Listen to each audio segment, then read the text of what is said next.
This is the complete beginner's guide to Valorant. If you're new to the game and have no clue what you're doing, don't worry because I was in the same boat as you a few months back.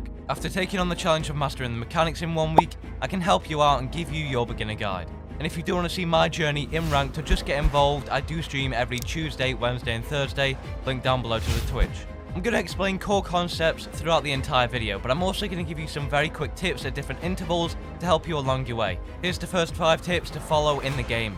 Number 1, let your teammates pick up the spike in the very beginning. You will want to get used to planting the spike later on, but for now, don't overwhelm yourself. Buying weapons for your teammates with your own money is a good thing because it helps your team's eco overall, and it allows them to get a kill with the weapon. And the third tip is, don't get greedy and save all your money, it's not a competition. The fourth quick tip is to either pick the Phantom or the Vandal, the 2 different ARs. Stick with one of them only. Don't be mediocre with both weapons. And a common term used in the game is a full buy. A full buy is where you buy an AR or a sniper, an expensive weapon, and the full shields. Right, now onto the basics of Valorant. And there'll be more quick tips throughout the entire video at different intervals, so be sure to stick around to the end.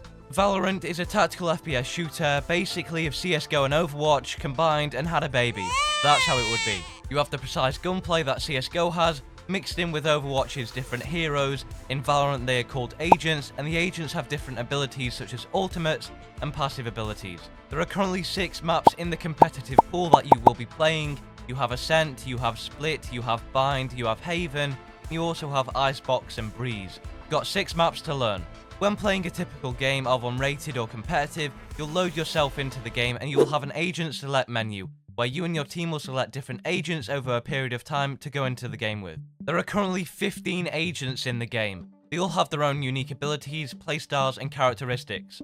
Some are more aggressive, and some are a little more passive. And then you have some teammates that just completely rush in and die straight away. We've all had them. And if that's you, don't worry, we'll get that fixed too. Now the agents you pick don't affect anything but the abilities that you have access to. The format of the game runs as a 5v5 team shooter. You will also be playing till 13 rounds. You have to win by 2 rounds in order to claim the victory. There isn't really a total because you could be playing 25 rounds or you could be playing 50 rounds if the game carried on that long. And this is because if you're racing to 13 rounds won, you could be at 13-11, you win the game. Or the other team could be at 13-12. When it gets to that point where you are 1 game away from each other, the other opposing team has to win by a minimum of 2 rounds in order to claim the victory, which does mean a game could go on forever. There's also the option to draw when it does happen, but let's hope it doesn't happen to you, because when you get stuck in a game for 30 rounds in a row, it feels like your arms are going to fall off by the end. You'll either start on the attacking side or the defending side, and you will swap over halfway. Your main objective during the game is to plant the spike. The spike is something you have to plant or defuse depending on which side you are on. You can win by planting the spike as an attacker, or you can simply kill the whole enemy team. As a defender, when trying to defuse a spike, it will take 10 seconds to defuse it. It does, however, have a checkpoint midway, which means you can defuse it for 5 seconds, stop defusing, continue defusing at a later point, and you will only have 5 seconds to defuse, not the full 10. That's crucial to know as I lost many rounds because of it, and I didn't realize that was a thing. Now we're going to be moving on to the weapons, but here's 5 more quick tricks to know. The term half buy is often used, and that means you are buying an SMG and a light shield. The Phantom is an AR weapon you'll commonly use. It has an easier spray control than the Vandal, however the Vandal does have a harder spray control. A great way to learn and test agents' abilities before choosing to unlock them is to simply go into the practice mode and select any agent you want.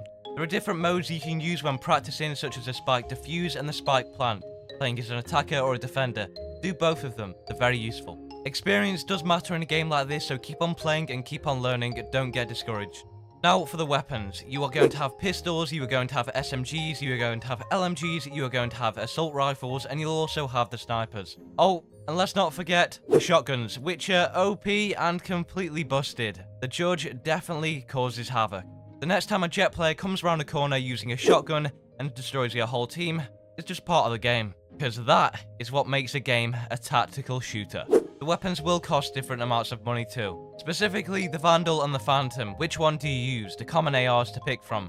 Phantom has an easier spray control, it's more beginner friendly. The Vandal on the other hand has a harder spray control, but for me personally, that weapon is a lot heavy hitting at the longer ranges. You can also see the stats of every weapon in the buy phase too. Now let's move on to the agents. You'll have different sets of agents.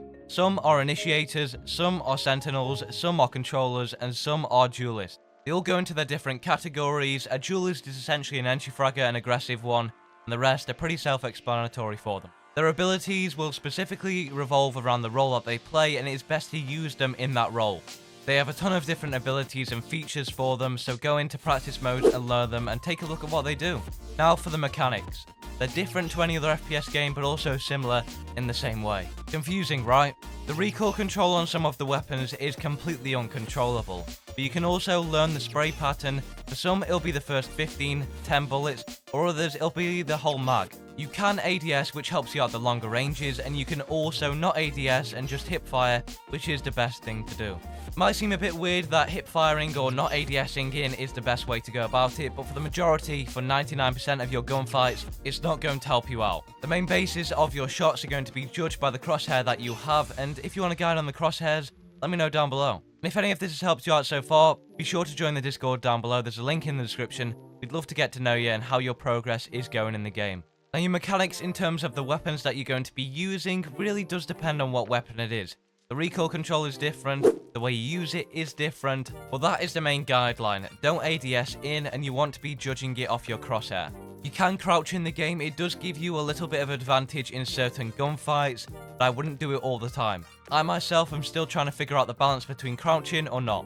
You can also slow walk in the game, which is often used by pressing shift, and that will make no noise whatsoever when you are playing the game.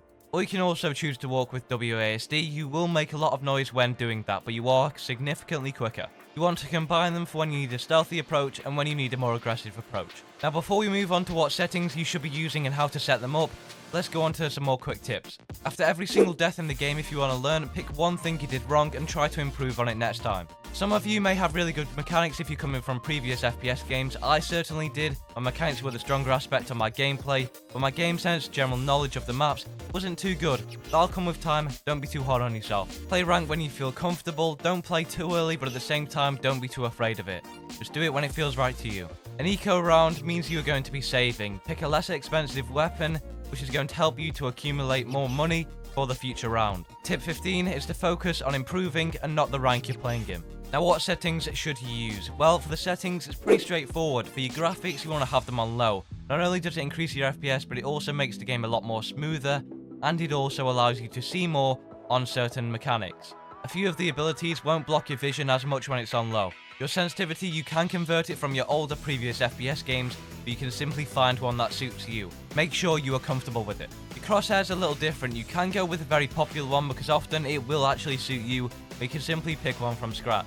I went with one that was quite popular, adjusted it to suit me, and found my crosshair. Now for the economy and the buy phase. The Valorant economy system is very similar to some of the other FPS games you might have played that include it. When starting out, you'll have a significantly lower amount of credits, which means you go for a pistol round, an eco round. Pick a pistol of your choice, but just know if you buy a weapon that's more expensive, it's going to affect you later on in the round if you end up dying with it. Often you will have 2 eco rounds at the very beginning, 2 pistol rounds, and then you can either go for a half buy with an SMG, or you can go for a full buy and pick an AR and shields. It's up to you what you do with your economy, but just know how it affects you later on in the game. Often you go for 2 pistol rounds with no shield, and then you can go for an AR and full shield, or a half buy SMG and light shield. You get credits for planting the spike, you get credits for winning the rounds, you get credits for killing people. There's a lot of ways to earn it. You can never necessarily lose credits, but the other team can gain more credits than you, putting you at a disadvantage.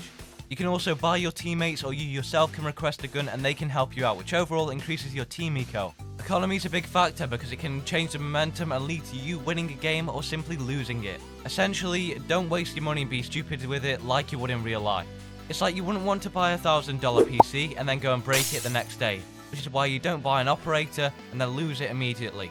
Be smart with it and be conservative of it, and sometimes you will have to learn to hold it back and not spend as much of that round. And sometimes it is the opportunity to switch the momentum, force buy all the weapons, and try and win that round and flip the momentum onto the other team. That is the complete beginner's guide to Valorant. If you did enjoy, be sure to drop a like on the video and subscribe for more tips videos like this. And right now on your screen, there's a video on how I mastered Valorant in 1 week. You need to watch that. I'll catch you guys in the next one.